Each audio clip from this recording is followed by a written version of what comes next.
जय संविधान, जय भीम, महात्मा गांधी की जय, गोडसे मुर्दाबाद। देखिए, आज के तारीख में भारतवर्ष में और विश्व में ये एक चर्चा का विषय है, जो सबसे मुख्य चर्चा का विषय है वो ये है कि डोनाल्ड ट्रंप जो अमेरिका के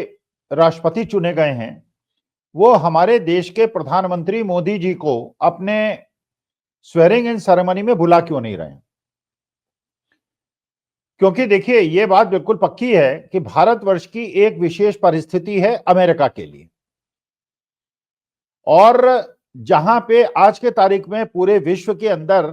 धुरियां दो बन रही हैं, एक चीन धुरी बन रहा है और एक अमेरिका धुरी बन रहा है। और जिस प्रकार से डोनाल्ड ट्रंप ने इशारा किया था कि वो चीन के ऊपर प्रतिबंध लगाएगा, क्योंकि चीन अपने देश के मैन्युफैक्चर्ड प्रोडक्ट्स को अमेरिका के अंदर निर्बाध रूप से बेच रहा है,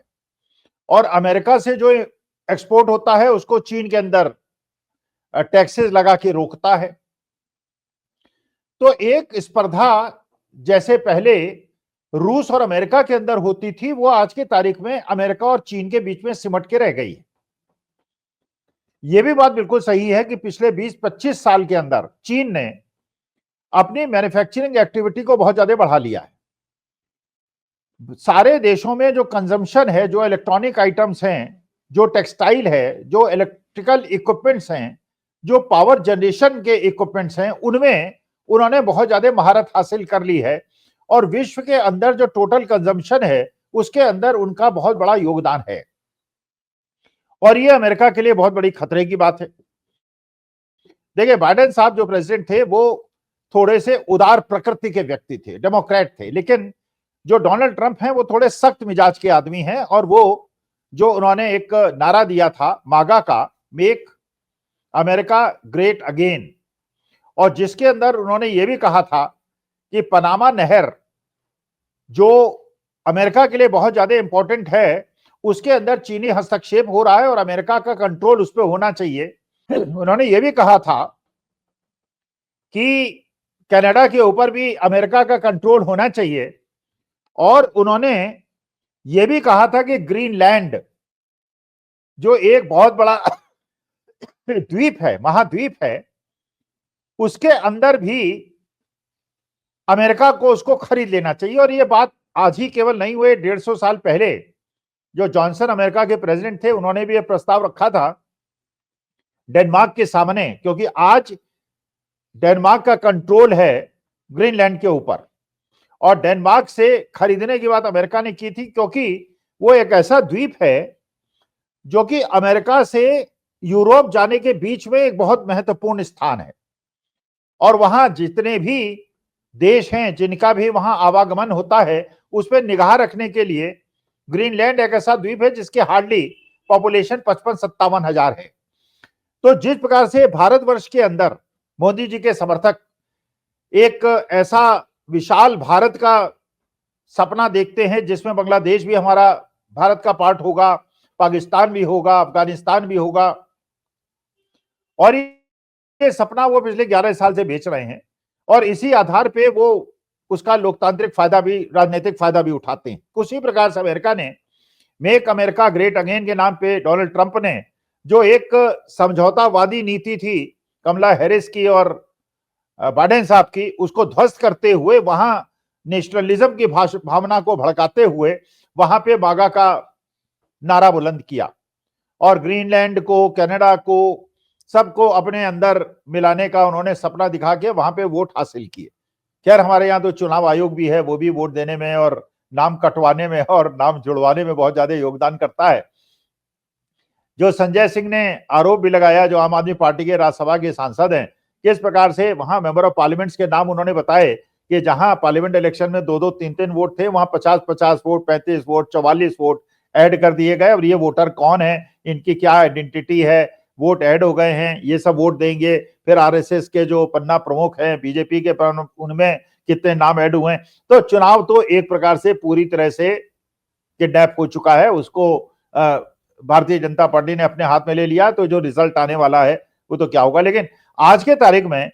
जो सबसे बड़ा मुद्दा है, जो चर्चा का विषय है, जिसपे संशय भी हो रहा है, और जिसपे यह भी नहीं समझ में आ रहा कि ऐसा हो क्यों रहा है। वो यह है क्योंकि पिछले 11 साल से सोशल मीडिया के माध्यम से, गोदी मीडिया के माध्यम से हम लोग सुनते आए कि विश्व के अंदर मोदी जी का डंका बोल रहा है, और हर देश के अंदर जहां मोदी जी जाते हैं लोग पलक पावड़े बिछा के उनका स्वागत करते हैं। वहां चाहे उस देश के लोग उनका स्वागत उतने उत्साह से न करें जैसा पंडित जवाहरलाल नेहरू, इंदिरा जी और राजीव गांधी के जमाने में होता था, लेकिन भारत के कुछ गुजरात के रहने वाले जैसे दिखने वाले कुछ लोग मोदी मोदी के नारे लगाते हैं और मोदी जी का डंका बोलता है। तो जब भी आप कोई डिस्कशन करते थे तो आप देखते थे कि जो मोदी जी के समर्थक थे वो एक केवल नैरेटिव को पुश करते थे कि जहां विदेश जाते हैं पहले जहां इज्जत नहीं होती थी अब वहां बहुत ज्यादा इज्जत होती है क्योंकि मोदी जी का डंका बोल रहा है। तो हम लोगों को इसको मानने में कोई परेशानी नहीं है कि मोदी जी का डंका, क्योंकि भारत का डंका तो बोलना ही चाहिए। जैसे मैंने आपको बताया कि बाइपोलर वर्ल्ड बनता जा रहा है, एक तरफ चीन, रूस, ईरान, नॉर्थ कोरिया है और बाकी अमेरिका है, और उसके साथ और भी नाटो के और यूरोप के कुछ देश हैं। तो ये जो बाइपोलर वर्ल्ड है इसमें भारतवर्ष की सबसे विशेष परिस्थिति है कि भारतवर्ष ही एक ऐसा है जो चीन को चुनौती दे सकता है, क्योंकि भारतवर्ष के अंदर पॉपुलेशन बहुत ज्यादा है, हमारे यहाँ लेबर फोर्स बड़ी चीप है, हमारे यहाँ स्किल्ड लेबर की संभावना बहुत ज्यादा है, हमारे यहाँ समझदार लोगों की संभावना बहुत ज्यादा है। तो चीन को अगर चुनौती कोई दे सकता है वो भारतवर्ष दे सकता है। लेकिन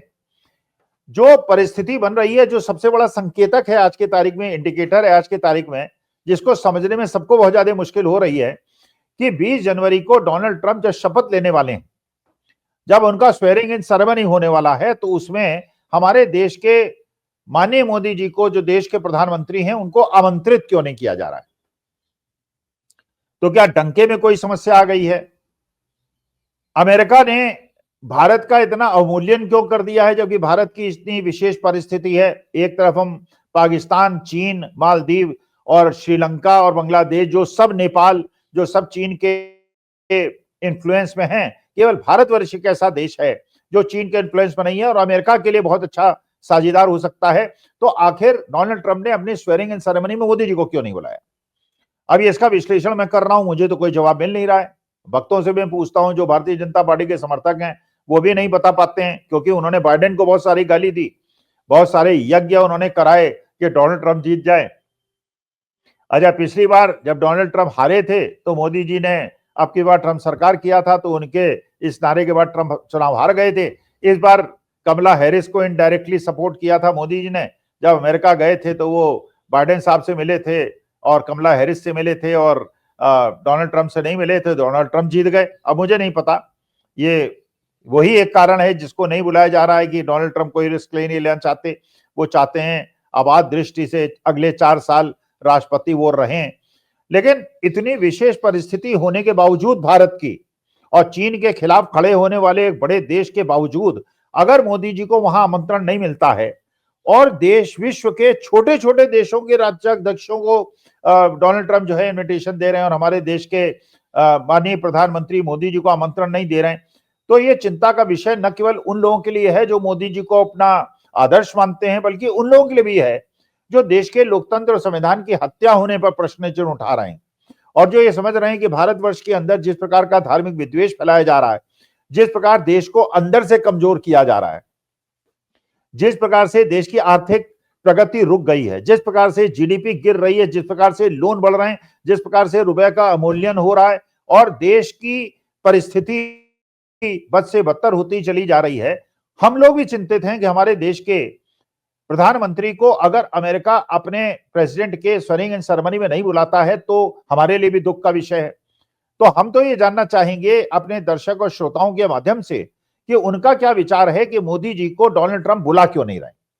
जबकि बाकी वो पुतिन को बुला रहे हैं, रूस को बुला रहे हैं जो उनका प्रतिद्वंदी है जिसपे उन्होंने सैंक्शंस लगा रखे हैं, चीन को बुला रहे हैं जबकि चीनी के खिलाफ अमेरिका को अपनी सुप्रीमेसी को स्थापित करना है, वो इटली के मेलोनी जी को बुला रहे हैं, वो बाकी छोटे छोटे देशों के राष्ट्राध्यक्षों को बुला रहे हैं। तो हमारे जैसे बड़े देश के राष्ट्राध्यक्ष को न बुलाने की जो जरूरत की है डोनाल्ड ट्रंप में, उसके बारे में मेरे को तो जवाब नहीं मिल रहा है। तो मैं आप लोगों से निवेदन करता हूं, दर्शकों श्रोताओं से निवेदन करता हूं कि आप अगर कमेंट बॉक्स पे लिख के बताएंगे कि मोदी जी को डोनाल्ड ट्रंप क्यों नहीं बुला रहे हैं और क्या अभी भी 9 दिन बाकी हैं, क्या अभी भी डोनाल्ड ट्रंप के ऊपर कोई प्रभाव पड़ेगा, या वो इस बात से परेशान हैं, इस बात से क्रोधित हैं कि पिछली बार मिसेस बाइडेन को $20,000 का हीरा मोदी जी ने भेंट किया था और मिसेस ट्रंप को नहीं किया था। अब मुझे नहीं पता कि क्या कारण है जिस वजह से मोदी जी को डोनाल्ड ट्रंप नहीं बुला रहे हैं। अगर आप लोगों को पता चले, केवल आप लोगों का मार्गदर्शन प्राप्त करने के लिए मैंने ये वीडियो बनाया है।